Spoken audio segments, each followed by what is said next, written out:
আজকে আমরা নবম শ্রেণীর জীবন ও জীবিকা বইয়ের 40 নম্বর পৃষ্ঠায় একটি কাজ আছে। এই কাজটি আমরা এখন সমাধান করব। এখানে বলা হয়েছে উল্লিখিত সমস্যাগুলো থেকে একটি সমস্যা চিহ্নিত করো এবং তোমার এলাকা বিবেচনা নিয়ে সমস্যাটির বিবরণ লিখো। তো এই প্রশ্নের উত্তরটা আমরা এভাবে দিতে পারি।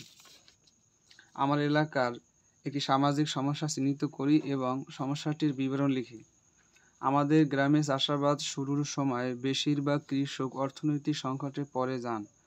সার, বীজ কেনা, জমি চাষাবাদের উপযোগী করা এবং শ্রমিকের মজুরি পরিশোধ করতে তারা বিভিন্ন সংস্থা থেকে ঋণ ও ধার নিয়ে থাকেন।